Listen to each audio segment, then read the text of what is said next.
Hi, everyone. My name is Nathan Merkel. Welcome to the Ivory Tower podcast, where we talk a little bit about sport and society, what sport looks like within the global context, what it looks like within the American context, what we think about sport, how we experience sport, why, how do we consume sport. I really hope you enjoy the following episode, and I hope you will continue to listen down the road. Thanks.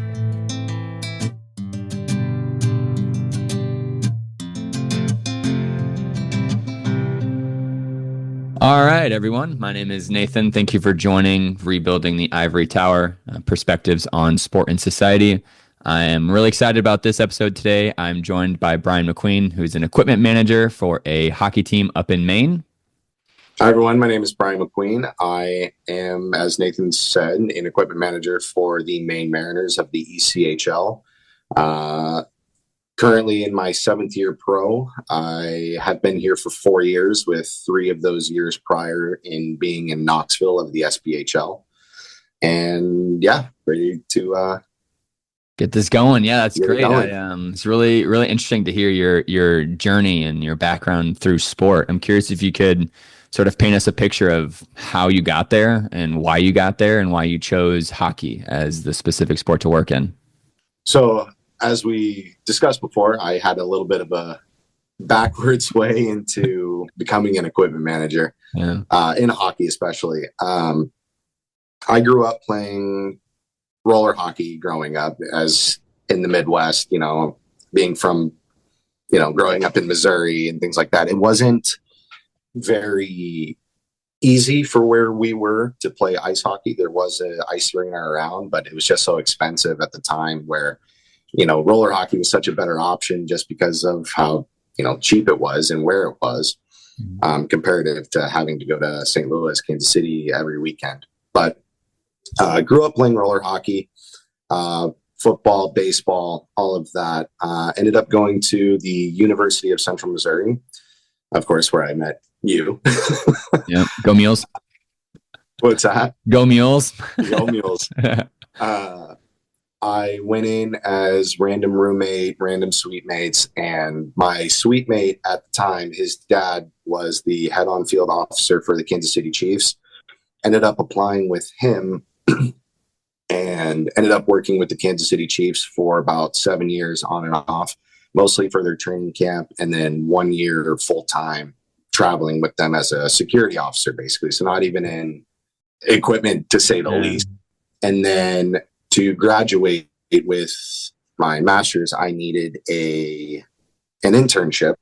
So I reached out to the Kansas City Mavericks, also of the ECHL, to their front office, and I worked in their front office for a couple months at the time, just doing their day-to-day work and making sure, cold calls, things like that. So really no aspect of equipment ever crossed my mind. The equipment manager there at the time knew I played hockey, knew I was playing college roller hockey at the time, and just reached out to me and asked if I ever wanted to do it. At first, I kind of laughed at it. I told him I never wanted to do it, and then ended up talking to him a little bit more, and then I ended up going down into their locker room and kind of showed me the ropes of everything, and just kind of, in all honesty, just kind of fell in love with it. Yeah. And that's kind of where it got me to today. I worked a couple months down there, and then stuck around for the summer a little bit, helped their closing duties.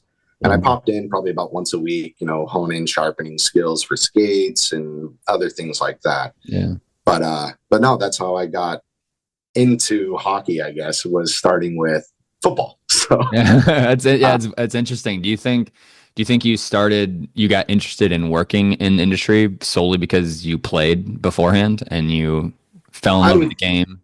I would say so. It was, I've always been in sport, more than anything else. I chose, going back to high school, I guess my junior prom, I ended up going to play hockey instead of going. So that kind of felt where my life was at that point. Knew I wanted to be in sport, but didn't know exactly where I wanted to be in sport. I didn't know if I wanted to work in a front office setting as a marketing aspect, anything like that. I think it just you just kind of knew, Mhm. like throughout high school, throughout college, that eventually I'd be working in sports somewhere. Yeah. Just wasn't honed in on what I wanted to do, where I wanted to be, kind of thing. So, Yeah, I totally agree with that. It's very interesting. I very vividly remember I played college. I played soccer in college for a year, and I got injured, and I felt like when that athlete identity is like taken away, I sort of had like a midlife crisis at the age of like 19, and I was like, well, crap, like what do I do mhm. to my life? Like what am I studying? What do I don't know. I've always been interested in sport. Like you said, it came from playing. And at UCM at Central Missouri, I started out interested in dietetics. I wanted to be a sport dietitian, but the program required, don't quote me, I don't know if I'm correct on this. From what I remember, it was like 1,000 hours of volunteer service. And, you know, as an 18, 19-year-old kid being told you got to sacrifice 1,000 hours of your time to volunteer, I was like, yeah, probably not. I'm Yeah. not going to do that. And I decided, you know, we both, I guess, decided, wow, sport management, like, what is that? And so I'm curious, you know, did you enjoy studying sport management at Central Missouri? Did you find it fun, beneficial? Was it what you thought it was going to be? Yeah, I had originally went into school undecided. Wasn't sure exactly what I wanted to do. You know, I took some different classes to just kind of get a feel for everything, and then I ended up deciding on marketing as my degree. And then, you know, first 2 years, I believe it was, I was in marketing classes, and then my in the sophomore year, there was rumors of that sport management degree coming through. So I kind of dropped everything from marketing and I was like, oh, I'm going to go straight to sport management and Mm, kind of go that route. Again, not sure of where I'd be, where I'd go, but mm, at least I'd have something like that underneath my belt to where, you know, I do apply for these different teams and things like that where, oh, there's a sport management degree. mm, Again, brand new to the university, but just it really piqued my interest right away. And it kind of went hand in hand with my marketing degree because a lot of those classes did help me towards my degree. yeah. You know, I got the credits for, you know, econ and stats and things like that. And then, but going through those classes, you know, I would say in some aspects that the degree has helped me along the road. Mhm. Um, but as you and I are well aware, it was very in its infancy there. Yeah. Uh, so it needed a little bit more of what it is, and you had just told me that it is now like fully accredited. Yeah, Uh, yeah, it's which is great. I'm very happy to hear that it is now accredited. I think every program should, just because the way that we experienced it, I'm sure you know a lot of people you graduated with, and same with me, that they have this degree in sport management, and I would argue 80% don't work in sport. yeah, And it's interesting. I see them online. They're like a salesman for an insurance company or they're construction or something different, something random. And I'm like, well, yeah, what went wrong? Like what is the problem here? yeah. I think a lot of it just had to do just because it was in its infancy. You know, Yeah, I a agree. lot. We had great professors, great teachers there, Mm, and they knew what they were doing. But at the same time, I'm not going to this facility that I'm currently working at here and worried about how, you know, unfortunately, how green the building is, yeah. um, like that. But like I said, I do believe that the degree has helped from the management aspect of things, you know, how I run my day to day and how I go about, you know, my emails, my talking with my pro reps and things like that. Um, I would say again, it would help more so on the day to day basis than it has anything else. Yeah. Yeah, I agree. It's I've got this article pulled up. It's by a Norwegian professor. I'm gonna butcher his name. It's gonna be terrible. Hallgeir Gammelsider. He's a Nailed it. Norwegian. Yeah, that was really bad. But a Norwegian academic researcher that where this article says sport is not industry, bringing sport back to sport management. And one of the quotes that sort of really resonates me of the importance of sport management is that he says that we need to understand the way that sport influences and how it is also influenced. And one very common thing I've heard coming from an academic background is that sport is a microcosm of society. And if you think of any sort of major social event that's happened in society, you will always see some sort of ripple effect through sport. And in the past, you see the police brutality, violence, and then Colin Kaepernick does it in sport. And you see a lot of these sort of ripple effects or these mirror things within sport. And one of the things that I think I struggled with while studying sport management was figuring out how to justify the major, because I would always tell people, yeah, I'm studying sport management, but then you'd get that follow-up question of what do you want to do with that? Because nobody knows. Like what do you manage? Like what does that mean? And so I'm curious, like what was your experience at that? Like what will you be managing? Like Yeah. are you facility, or for my aspect, are you going to be managing, hockey players and all their equipment? Mhm. There's just the wide aspect of sport management as a whole, because there's so many different positions in sport. Mhm. You've got your front office workers, you got your ticket sales, you got your marketing, you've got your social media, you've got broadcasting.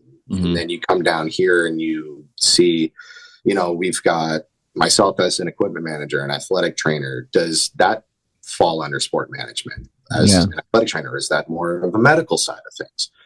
And then you've got, our coaches, video coaches, goalie coaches. Like, do they have degree in sport management? Most likely not. Yeah. Probably not. Maybe media, exactly. coaching. I don't know. Like something's more specific. But if I went upstairs and saw the front offices, I know that there are a few, sport management majors, but they're doing the marketing aspect and ticket sales and things like that. Yeah. It's just such a wide open area that it's hard to pinpoint where one part of that degree can go. Yeah, I agree. One of the big ongoing sort of arguments or debates within sort of academics and where to position sport management is where it should be housed. And so I'm going to ask you. I'm curious what you think. I'm asking you a question because there's multiple places that sport can be housed. With the way that you just described it, it's basically all encompassing. So in that sense, do you think it should be a business? Like, should it be in the Department of Business, or do you think it should be in like health sciences, or should it be in physical education? So this is an ongoing concern within academia of where sport management belongs. Like, does it require its own department? Should it be its own sole department, or does it go in something else? That's a very good question, because as we were just talking, it's such a wide, broad aspect. And you just, if it is going towards the business side, I guess, that's whenever you do run into your marketing and your ticket sales and things like that, trying to be public and things like that. But then you come down here to our hockey ops aspect, and then it should be, kinesiology or like the science-based kind of things, especially whenever it comes to the athletic side of things. What science is behind the difference in blades? What science is behind the difference of me wrapping an ankle one way versus another way, or things like that? It's such a broad aspect, but if I had to choose, I would probably say more so towards the business side.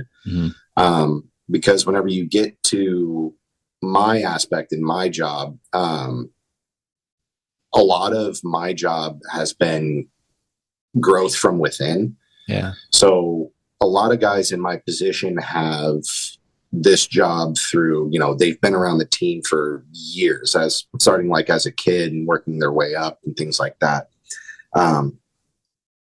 Like the guy that had the job before me, he was around with the Portland Pirates, who were here before the Maine Mariners. And he was here as a kid. And then whenever the Maine Mariners finally came back, he was the head for a year before now getting the job in the AHL team. But a lot of the hockey ops aspect of things. I would say it's a lot of growth from within. So the sport management degree at that point, it's few and far between if it really is needed from my aspect. But if you go towards the front office, I think at that point it just falls under a business category. Yeah, so it's very interesting because the state, I guess the state of where sport management is it's a hot topic of where it belongs. Yeah. And my personal opinion, I have a hot take with coming from an academic background. I'm also coming with a very practical background. And since I've worked in different avenues with collegiate rec at UCM, I worked for a private sport company in Seattle. I worked for government, Parks and Rec in Memphis. So, but when I think back to those experiences and when you're describing your experience, I feel like I never really was ever confronted with like how to maybe holistically grow sport in a way that everybody can join, blah, blah, blah, that an applied sort of aspect. It was mostly how can we program our sport so that we generate more revenue? And it's very business focused. And now that I'm coming into the academic realm, there's a lot of opinions or debates on that it should be taught in a very applied way. But I feel like there's a divide with what academics and what researchers are doing right now, and with what you're describing is it's more business focused. Like, you know, I think organizations at the end of the day, a sport team is a business. Like they need to survive, and if you approach it in a different way, it'll hurt their bottom line. And so it's very interesting to see that sort of divide where I think, you know, the industry wants to run it as a business, but academics is sort of shifting in multiple different directions so that it's more managed on a holistic level. It's very interesting. To kind of snowball off that is you talk about like the business aspect and things of that nature. From the business and the practical, they can't operate without each other though. Yeah. You know, you've got to have, you know, the 30 guys in the locker room to help the office upstairs put butts in seats, basically. Yeah. Like one thing I heard whenever I was in Kansas City, which has kind of stuck with me from outside of the ops aspect, but more so the actual aspect of the game, is that someone somewhere in the stands, it's their first game. Yeah. Like you're still trying to grow that market. You're still trying to get people involved. And you can't do that without basically coinciding with another.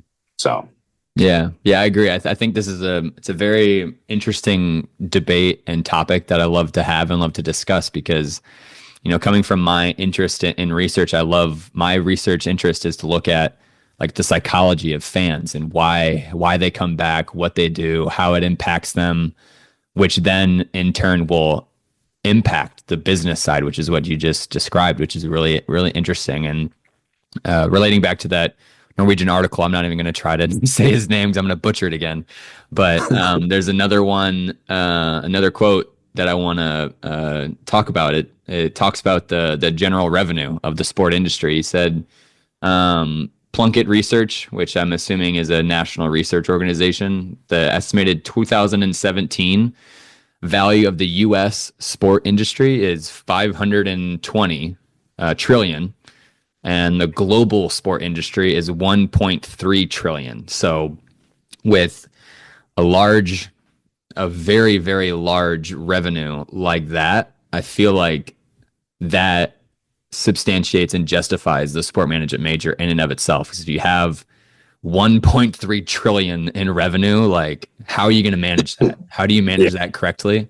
And that's what sport management is. And I feel like that should be the headline. You know, sport generates over $1 trillion. How do you maintain that is sport management?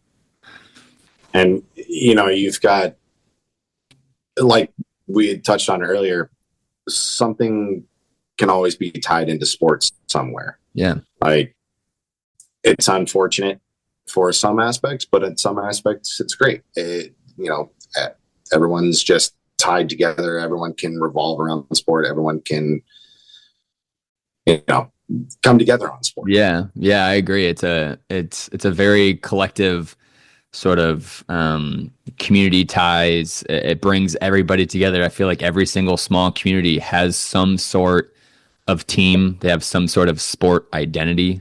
Even if it's like a tiny little town, there's always some sort of rec league or something where individuals, the community attaches onto. Yeah.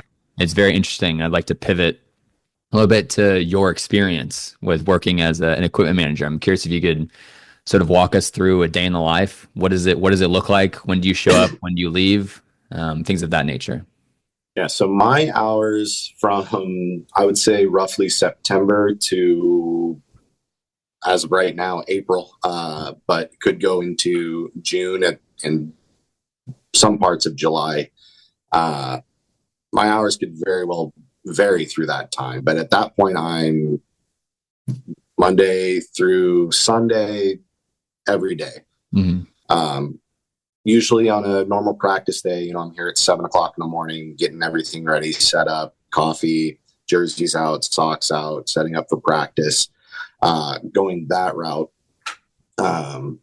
Just making sure that the guys have everything that's well needed for the day, sharpening skates if a guy needs them before practice, doing some jersey repairs, doing equipment repairs. And that usually goes through the day. Practice usually starts about 10:30. And once the guys are on the ice, it's kind of out of my hands at that point. The guys are done, ready, doing their thing out there. Only time I ever really need to pop out is if a guy needs to change steel.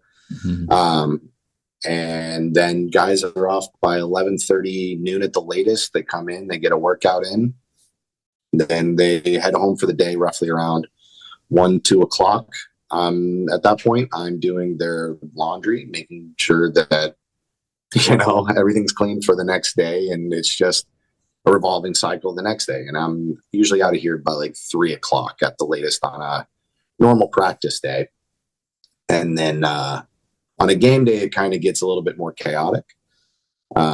Same thing, come in 7:00 in the morning, run through a normal practice day.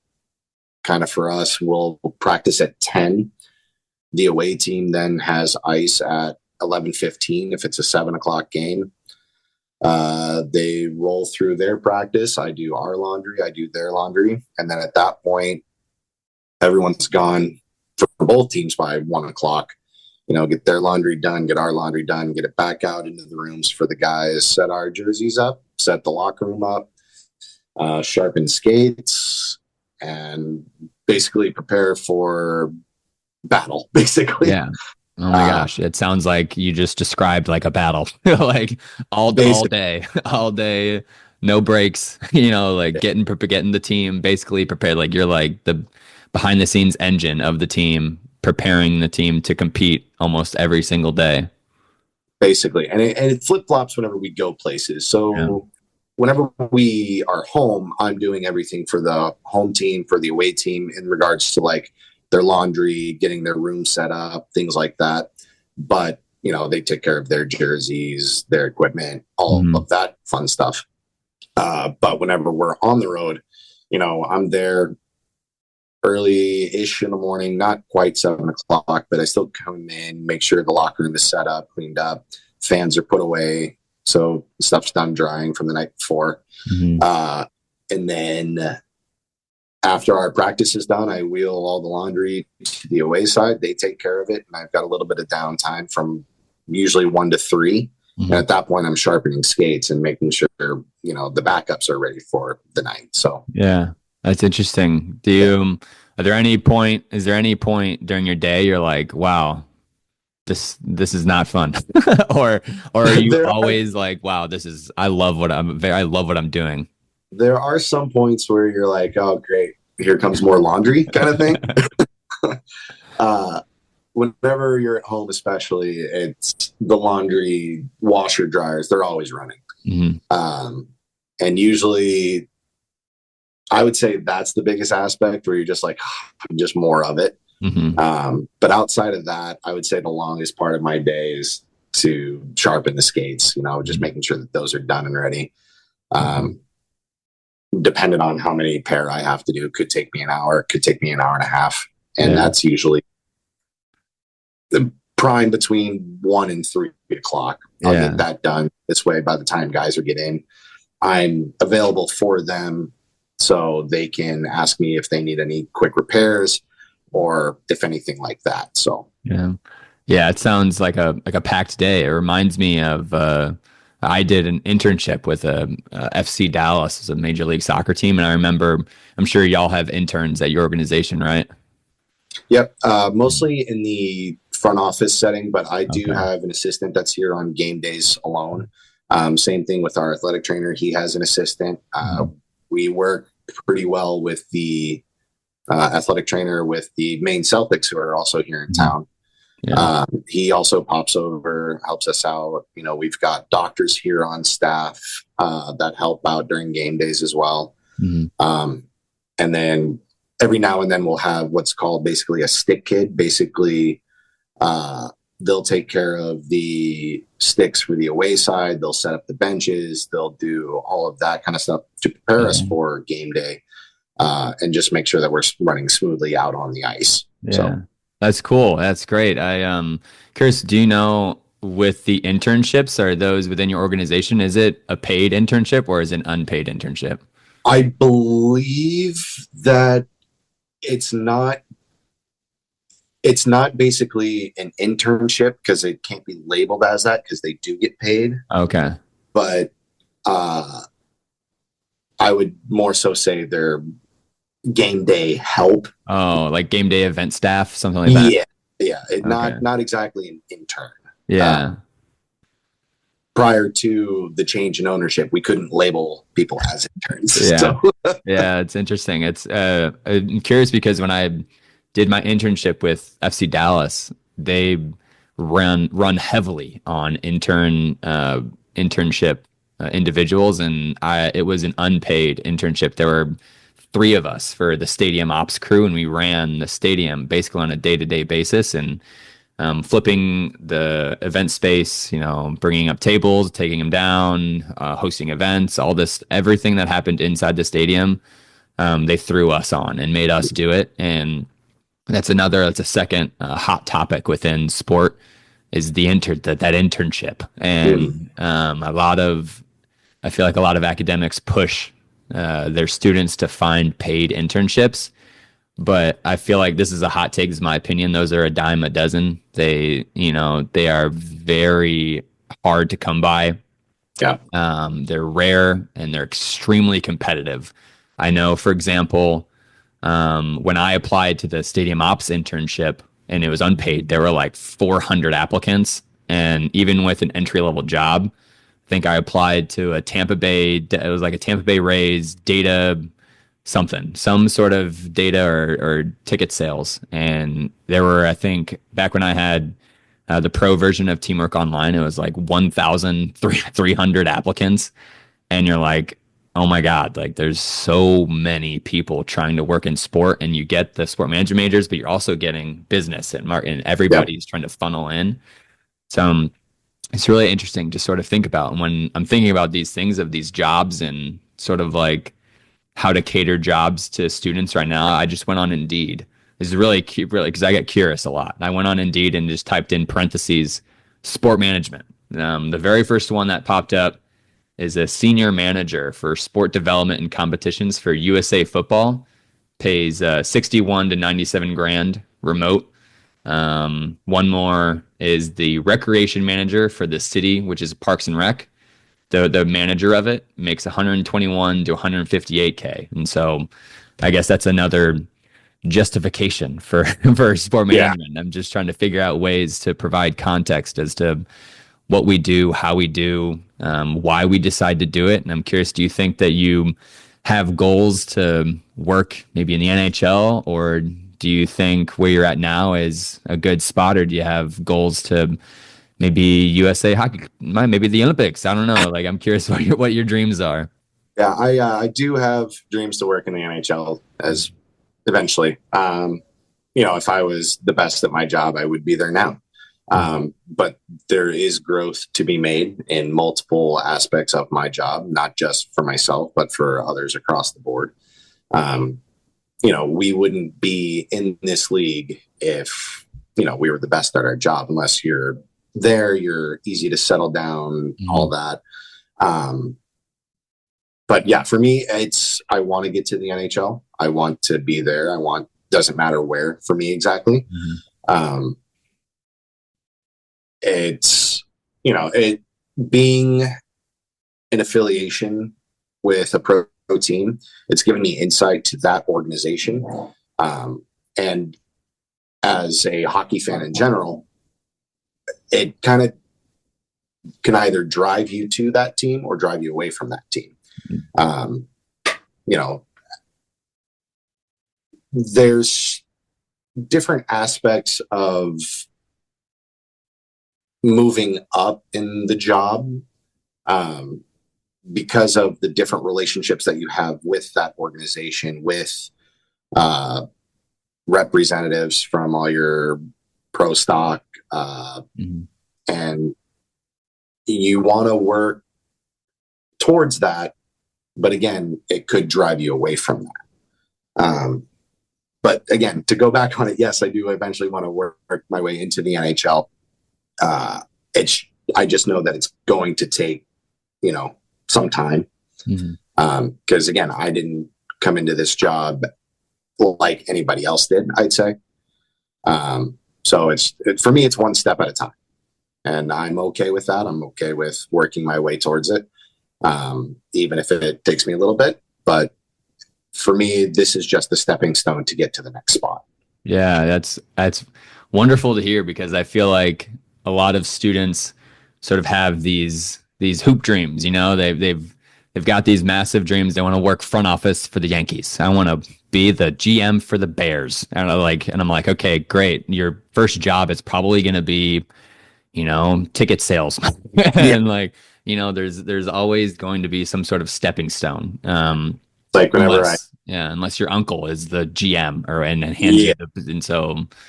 Like whenever I got the internship with the Mavericks, I was in there my first day, and they said, "Hey, here's a list. Call these people." It was a call list of 250 people of just cold calls, and I'm glad that I got a lot of voicemails.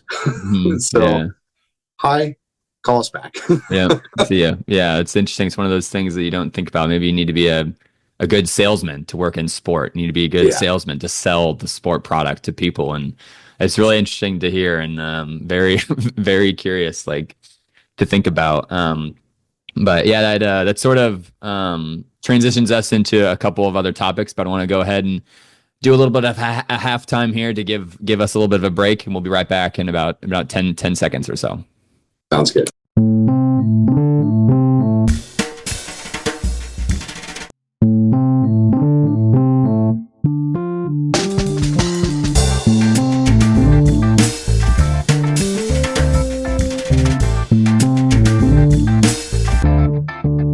All right, welcome back. I hope y'all enjoyed sort of the first half, where we discussed a lot about sport management, what that looks like, why we decided to study sport, where does it belong in the society.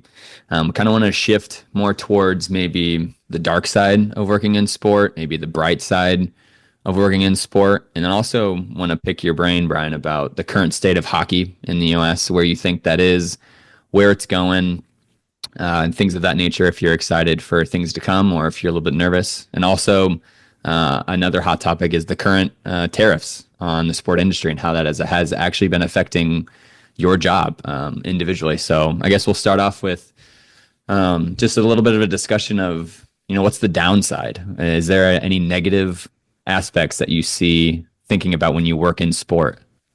So for my job, I would say the biggest downside is I would guess, quote unquote, free time during the season. A lot of people are very into, the holidays, birthdays. Like, I'll say this, don't get into sport if you're not willing or able to miss, Christmases, Thanksgiving, birthdays, just things of that matter. Because you do miss those things. Yeah. Like I know some people are gung ho for Halloween. Well, that's right in the middle or the start of hockey season. You can't go party with your friends. Thanksgiving rolls around. A lot of people are very family oriented. Well, for my first 3 years here, we had the Reading Royals come into town. We would play them on Wednesday, have Thanksgiving off, and then play Friday, Saturday. So even as, you're doing that, you're still missing time with your family. And then, as we move on towards Christmas and New Year's, some teams get, unfortunately, like 3 days off. Some teams get a week and a half off. It really depends on your schedule. But the league shutdown time for us is the 23rd to the 26th of December. So we'll play on the 22nd, but guys will have to report back by the 26th to either play in a game on the 27th or practice on the 27th. So you get short amount of times throughout the season. And I would say that's the biggest downfall of the job. Is that there's so much you miss without really missing it. Again, a lot of it has to do with the later half of the year for me, just like in holidays and things like that. And it's unfortunate to miss those with your family, your loved ones. I know my girlfriend is not all too keen about it sometimes, but if you do run this route and you do go down into sports as a whole and that's your day-to-day life, it's a great job to be in, but you will miss that time, unfortunately. It's wonderful for you to say that, because I actually 100% agree with you. The very first that internship that I had in Dallas, excuse me, was a wake up call, a massive wake up call, because I really didn't understand or anticipate what it truly meant to work in sport and to be a fan. Basically, all you see, fans show up maybe 30 to 45 minutes before the game. They're like, woo, the game happens, and then they're gone. But, people that work in sport were there from, like you said, 7, like noon, 7 or noon, all the way to the midnight. Like if it's a 7 p.m. game, I remember I was at stadium for games at Toyota Stadium at like 10 in the morning, like flipping the club, getting the stadium ready, cleaning things up, preparing every sort of section of the stadium, and then staying throughout the game. And then you got the tear down, and that happens from noon to midnight, basically 12 hours for the day. And I started to realize, I was like, wow, does my 9 to 5 air quotes, 9 to 5 job, is that flipped? And I started to think, like, I think working in sport, your 9 to 5 is flipped from everyone else's. Yeah. Because while you are working in the sport, everybody goes to your sport while they're off of work, but you are working. And so when you're not working, they are working. And it's a weird, that sort of dynamic. I was like, oh my God, like, is this what it's like to work in sport across the board for everybody? But then that's when I started working for Parks and Rec and government, and that was a bit more structured. But it's really interesting to see how sport, like you said, it sort of like eats up your free time. You don't really think about it, but every single season, like the NFL, there's games on Thanksgiving. Like, what do you think those people are doing? Like they're at the game. They're at the game. They're working, and so you're missing all of these things unless you can buy tickets for your family and you can have them come to the games or that sort of, or come to the stadium. You're probably going to miss a lot of things. And I think that's, like you said, it's one of those things that people don't really think about. And I also think another dark side that we sort of touched on is that sort of stepping stone ideas. I think right when you come out of school, you're usually going to work in some smaller semi-pro atmosphere and find some sort of stepping stone to get to that, your dream of the NHL. Like usually you don't just graduate and work for the Detroit Lions. Like that doesn't normally happen. You usually do an internship, small time job, and then small little stepping stones to get to where you're at. And so I definitely think I agree that is a dark side not many students prepare for. It's very interesting to listen to and hear about. And I'd like to shift a little bit towards the positives. Like what is it that you love about working in sport that keeps you coming back and keeps you loyal and maintained to be a sport employee? Well, like you said, it kind of flips. Yeah. Now, those 8 months are over. Now you get 4 months of basically free time. Perfect. Yeah, there you go. That's great. It's, yeah, it all works out. It's full circle. Yeah. So I would say that's a big perk, coming for the hockey aspect.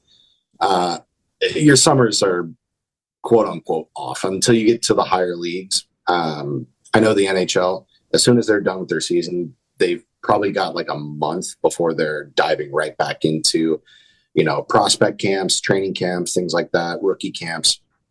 But for us at this level, it's, you get your summer off. You kind of, I still come in here 9 to 2 on a daily basis just to kind of facilitate. If anything is needed from the front office, I take my time cleaning the place, like making sure everything's fully functional whenever I come back into September. But the summers are nice. And probably the biggest perk for me is that it's not a normal job. Yeah. I don't have to come in suit and tie, dress clothes, things like that every day. It's, hey, dress to be ready for the day. You're in athletic clothing as, hoodie, pants, shorts, whatever your forte is. And you're just kind of going through your day.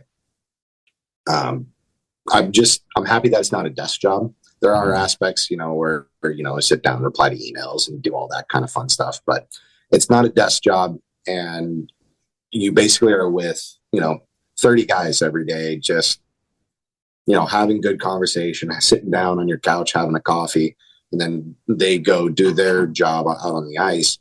And right after you're done, same thing, let's come sit down, let's have a cup of coffee, let's sit, talk, what's life kind of thing. Yeah. So that's really cool. Yeah. It's really cool to think about when you're working in sport, you sort of got that insider info. And there's a lot of things I feel like people don't think about. Like I do know if the NFL, if the team wins the Super Bowl, everybody in the org, not just the players, every single employee, I'm pretty sure gets a Super Bowl ring, right? Do you know?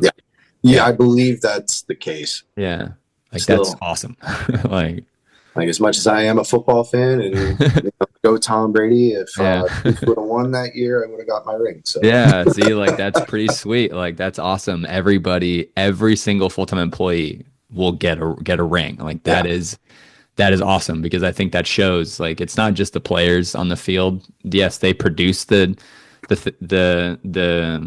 product, but there's so many people behind the scenes like yourself and like what I used to do that are sort of churning, putting oil to the fire in a sense and sort of getting it running, marketing people, producing games, all that sort of stuff. And I definitely agree this positive side of working in sport is like, I remember when I was at FC Dallas, I would walk into a stadium. Like you walk into a stadium every day. Like that's so cool. It was so cool to just walk into a massive, like I forgot how I'm going to butcher this, 20,000, 30,000 capacity stadium. And I'm walking through the club level. There's plaques everywhere. There's, all this sort of stuff. It's a really cool environment to just be in every single day. And I love that.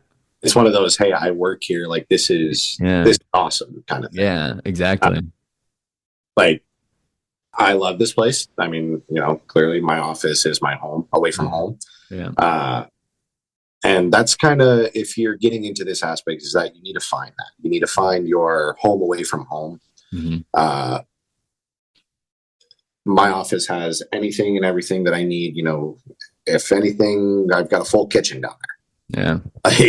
Yeah. Ready to go. Yeah.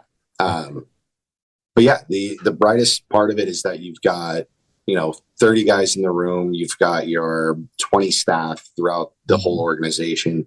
And you're all going for that one goal. You want the cup at the end of the year. You want, like, everyone's driving for that. You want fans in seats. You want everyone to produce. You want your top scorer making sure he's well taken care of. And that's not just from my aspect, but from the guys in the room, especially. Like, they're all together on this. No one's butting heads about like, no, it's everyone's fighting for that one same goal. Yeah. And it's a lot of camaraderie inside the room.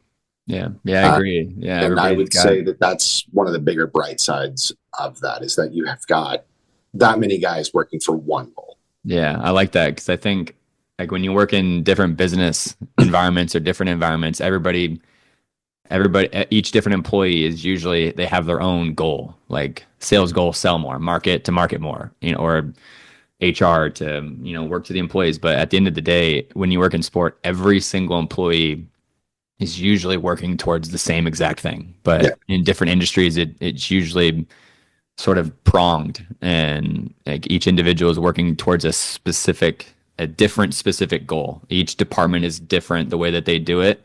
But within sport, even though those departments are different, it's all the same thing. And it's very holistic. Like you said, there's a lot of camaraderie. Like I remember that when I was an intern, like I could walk to the front office staff and people were like, "Hey, Nathan, what's up?" Like blah, blah, blah. And then, we'd talk, discuss like water cooler conversations, and it's really inviting.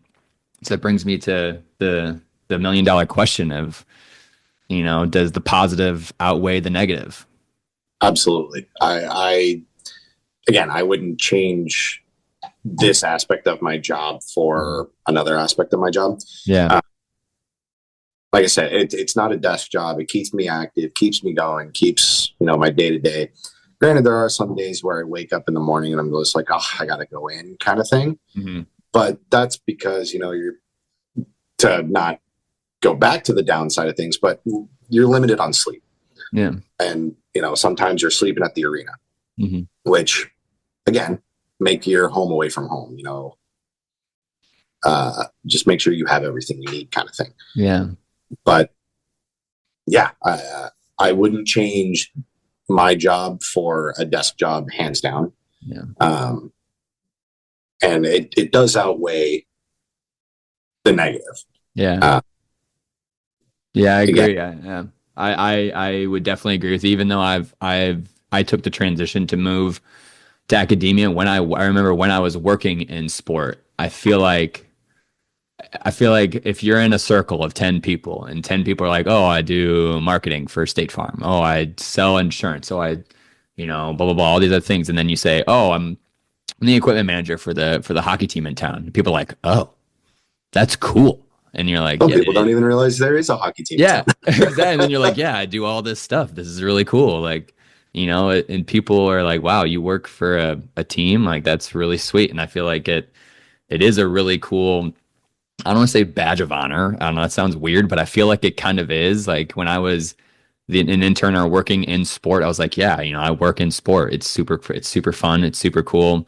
There are downsides to every single job in the world, but I agree, the positives 100% outweigh the negatives. To see the team win, you're involved in the team, you have that sort of collective identity. You see yourself as the team. We won. When they win, we win, sort of thing. And I definitely agree. And I'd love to, now with my new role, my job is to get students to that spot where you're at, of like, yeah, I wouldn't trade it for the world. Yeah, sure, there are downsides, but I want the future students that I teach to find their happiness, find their home away from home within sport. And so I'd love to transition a little bit to just talking a little bit about hockey for maybe hockey fans out there or any specific sport fans. I'd love to get your hot take on, do you think the current state of hockey in the U.S., what do you think about it? What's your opinions? I'd love to hear your take. I actually had to do a little bit of research on this one. Just being inside the room nonstop, you've got ESPN on, you've got NHL Network on, you kind of see these things on the day-to-day basis, but mm-hmm. you still see, mostly highlights. You see who signed where. You see, a great thing about this now is the PWHL, that it's in their third year. Mm-hmm. That's having a huge push and a huge following now. Mm-hmm. I had to look up from NBC Sports Engine. There's 39% growth in girls and women's hockey in the past 10 years. That's awesome. Yeah. Yeah, was very unaware of that. Yeah. 126% growth in overall youth hockey participation on the Pacific side of the U.S. There we go. Largest growth in any area of the U.S. Yeah. And U.S. born players in the NHL has grown 9% in the last 15 years. Wow. We were actually just talking about this 2 days ago. Our skill and development coach was saying there's a lot more push for US born players now to be going through college instead of going through like major juniors and Quebec League and things like that. A lot more are going towards the college aspect of hockey rather than doing that and then getting drafted out of college. Whereas, you've got Quebec Major Junior, and which is night and day. I mean, I would assume that they would be better than college, but you never know. It's like, could the top team in the AHL beat the bottom team in the ECHL or the bottom team in the NHL? It's one of those kind of things. Like, you never know. But there are more and more push for college players to take the pro players to take the college route, then be drafted rather than going to major juniors and being drafted out of that way. Interesting. Yeah, that's very interesting, because from the faintest of my memories, I can remember hearing or reading somewhere that like hockey is one of those sports where people don't really go to college. Like, I know college hockey is very popular, with in the Northeast with Boston and Minnesota or all these other schools in the North and Northeast. But I think in a holistic U.S. context, I never really was introduced to college hockey, like, how college football is or college basketball. Like, there's a Frozen Four and there's a big market for that now. But I remember hearing that the really, really good players would go to the semi-pro or the other pro leagues and not go to college. But that's very interesting to hear now that they want it to shift, that they want the good players to go to college first and then from college to the pro leagues. Yeah. So, I mean, you're getting just as much of a look in college if you're in those higher programs. Whereas, in our league, we're taking guys from the college down the street. Like, they might not be getting NHL deals, top of the line guys, but at the same time, they're still getting that chance to come play for us. They're getting a chance to play in the AHL. And if a guy is signed out of college on an NHL contract, if you don't go straight to the NHL, you'll go to the AHL. And then at that point, if the AHL team says, okay, we're going to send you down to the ECHL, which for us, it's a developmental league. We're here to mold the players to help them progress into the NHL. And you see these kids coming in and it's like, okay, you don't belong here. You belong in a league higher. But that's what the ECHL is here for. That's what we are. We're a developmental league. We're here to push the players up, push the players through.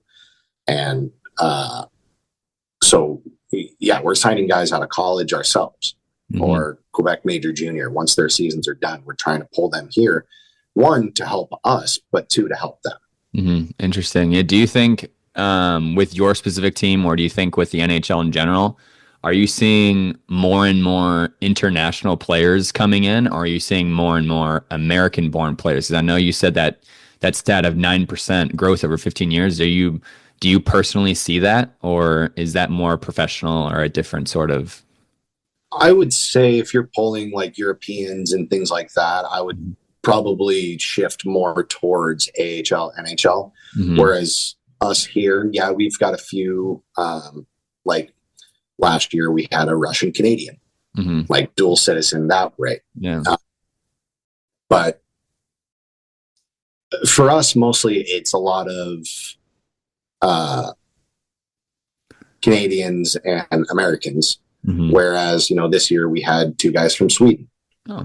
So, yeah, that's great. It's good to hear. I mean, it's interesting that It's more US based, right? And then Yeah. there are some sprinkled in Yeah. international athletes coming in. That's interesting. Do you have any hot takes of who you think is going to win the Stanley Cup this year? I don't know. Your Blues are on a nice little push there at the end. Yeah, they are. They had that 12 win streak. I don't know if I'm confident. I don't think they have the depth for it, to be honest with you. That's I what they don't. did to Boston. So Yeah, I don't know. To be honest, I'm gonna out myself. I have not really even paid much attention to the NHL. So and that's another thing for us. It's like, we're so into our own area down here yeah, that sometimes you kind of lose touch with who's even in the playoffs. yeah. Like I couldn't even tell you right now. Like I just have to pull up the top team in the league, and top team is who is that? The Winnipeg Jets. I have Yeah, no we're idea. playing against them. I'm pretty sure. So Yeah. um, But then you've got, Boston not even making it in, mhm, and Toronto leading the Atlantic Division. But yeah, I don't know. It's hard to tell of who would be, the number one team and the first one to take it home. yeah, I mean, you'd like to see, your own teams kind of bring it in. Yeah. As a Bruins fan, I wish, the Bruins were in the playoffs, yeah, but they're not. So I kind of have to divert a little bit and might have Yeah. to, Support the Blues. maybe a little bit. We'll see. We're going up against the All Jets. I you mean, fair we'll see. weather fan- No. Yeah. That's great. I guess I'll end transition to the sort of conclusion here. Is there any sort of words of advice you can give to maybe students or people interested in studying sport or just intrigued about sport? Is there anything, words of wisdom that you would like to provide? First, I would say work for what you want. Like I said, I wasn't sure what I wanted to do going into college, as, kind of keeping an open mind, working towards a marketing degree. And then, sport management came through and decided to shift gears and go that way. Mhm. Didn't know exactly what I wanted to do. So I worked in the front office for the Mavericks. Didn't really catch on, ended up working for equipment. And I would just say at that point, just work for what you want. And then I would also say keep at it. It took me a while to get that job in Knoxville. I was kind of a pest about it. Not going to be, but I was a little bit of a pest. I was calling him probably once, twice a week after I applied. Hey, what's the deal? What's the deal? Just leaving him voicemails. He would never got back to me right away, but I was just on it. Be open to criticism. Be able to take that adversity, and if you think you need to do something, ask. I'm lucky over the last 7 years that I've been doing this. I've had great head coaches that have kind of helped molded me towards that route. Because, like I said, I was never in hockey. I never grew up playing ice hockey. I played roller hockey and then played 5 years college roller hockey at Central Missouri. I never played structured ice hockey in my life, and having to go from not knowing much about it to being thrown into the fire, you've got to have those people kind of be around you and to help push you through. Am I doing this right? Am I doing this wrong? You've got from the SPHL, you've got 10 teams. From the ECHL, I think we're slowly moving to 32 teams to have everyone have an affiliate. You've got AHL teams. You've got some NHL teams that if you're good networking with them, you've got so many people at your disposal. And we even have our own little organization, basically, of equipment managers and athletic trainers that we have forums being posted probably like once a week from other people who are like, hey, look, this is what I do to this if I come into this situation. Like one thing for you that you probably wouldn't notice, I know we touched on Alex Ovechkin earlier, breaking the record and everything. Do you ever notice how his jersey is actually a short sleeve jersey? Really? Yep. I've never actually noticed that. If you take a look at pictures, uh, look at his elbow pads. His elbow Okay. pads have a jersey sewn in, and his jersey is rolled up. And so it's actually just his elbow pad that makes it like look like the jersey. Okay, I've got to look this right now. That's interesting. What is this about? He just he doesn't like how long the jersey is, so the guys were like, "Well, we'll cut the jersey off. We'll basically sew it to your elbow pads." Oh wow, it is. Yeah. Like I'm now seeing that. It is very short and it's sewed on. It's very small. Yeah. That's Yeah, wild. yeah. So it's things like that where I had no idea about that until my summer conference last summer. Hmm. It's forums like that that kind of push you towards like, oh, well, maybe now this is in the back of my brain. Maybe this will help a guy down the road for us. Yeah. Um, but yeah, we're all at each other's disposal. Hmm. Um, and we all work very well together. Yeah. Right? No one's going to push you away for doing something differently. They might go, if you doing something differently might be completely, I wouldn't say the wrong way, Hmm. but it could give insight to somebody else being like, oh, I never thought of doing it that way. Right. Like, yeah. Yeah, it's great. One thing I actually I wrote down that I completely forgot to ask was the tariffs that are going on right now with the industry, and I'm curious. We talked about this a little bit before we started recording, but curious if you could tell us a little bit about what the tariffs are doing to you and your job specifically. Yeah. So actually, I can pull up a quick little email here. Here we go.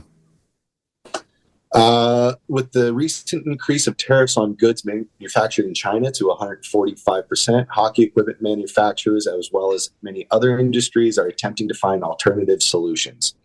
So, for us, what that means is so currently we are a Warrior based league. So, our sticks are made by Warrior, gloves are made by Warrior, pants, helmets. Uh, some of our undergear, but we're not required to wear that as long as we're using the sticks, pants, helmets, and gloves. We're basically all set as long as we're not breaking that breach of contract. But the only thing out of those things that are made in China are the pants. Hmm. So currently, I think we'll be okay for us here because if I don't get our pants on time or anything doesn't change, I should be fairly set to move forward for next year. However, with that change in tariffs, we're currently having to keep all of our pants on hold, not to get rid of them, donate them, sell them, things like that. Yeah. So even pants that I have gently used, I have to keep to make sure, we're okay to use them for next year. Hmm. So Yeah. it's going to be interesting. It's kind of like whenever we came out of COVID had a lot of different things, kind of red flags, and, you're trying to fight to get your stuff just like everybody else. And there's delays, there's things like that. But at the end of the day, it is a business. Unfortunately, Yeah. probably end up having to pay those if it doesn't change. But as of right now, moving forward, hopefully we'll be moving forward all right. Yeah, that's good. That's why it's interesting to hear that, these import export tariffs, they affect everything. And, like your team now is you may struggle to outfit, your team in the future, and maybe coming soon in ECHL, athletes will be playing without pants. Like, like I'm sure they will. That's just a joke, but it's funny to be like, wow, it's affecting the specific pant of the outfit. It's really interesting. Yeah, playing some overalls or like something like that. That's really funny to think about. But yeah, I guess I wanted to chime in a little bit about words of advice too. I really enjoyed what you had to say, and one thing I wanted to include was the ability or willingness to look outside of your comfort zone, or just geographic comfort zone. Because if, for example, you're from St. Louis, you're like, how many teams are in St. Louis. You've got the soccer team, the hockey team, the baseball team, the minor league football team, and Parks and Rec. There's really a finite number of sport teams within each city. And you think how many people want to work in sport, probably 1,000. They're all applying to that one single spot. So I found success applying to places outside of my geographic comfort zone. We both graduated from Central Missouri, and your first job, you went to Knoxville, Tennessee, right? I went to Dallas, I went to Memphis, and I feel like you sort of have to have an open mind to relocate and be willing to relocate, because you kind of have to go. You have to go where the job is and where the sport is, and trying to pigeonhole yourself in one city is very, very difficult, unless you have nepotism and your dad's the owner or something, and they'll just hand you a job. It's like, that's fine, but you sort of have to acknowledge that. Definitely need to step out of your comfort zone. Definitely need to, work towards that. If you're not comfortable, maybe it's not for you. I mean, I don't say that in a bad way. Like, again, if you want to work in sport, by all means, try your best for it. Mm-hmm. But you do have to be able to step outside your comfort zone, because for me, I love to travel. I love to go anywhere and everywhere. And my job literally lets me do that. Yeah. We'll go to Florida. We'll go to Idaho. We'll go to, we haven't been to Missouri yet this year, but hey, you never know. You do need to step outside of your comfort zone, and you need to be aware of things are going to make you get outside of your comfort zone, especially in sport. Yeah. Because like you said, unless if something's handed to you where you're at, most likely you're not going to be in a position like this. Yeah. So. Yeah, I fully agree. But like we said, I think both of us agree on this. The positives 1,000% outweigh the negatives. It's just every single job in the world, in the known universe, has downsides, and no one job is perfect. Every single job has that sort of drawback. But within sport, I feel like nothing will ever come close to the positives that you gain from it.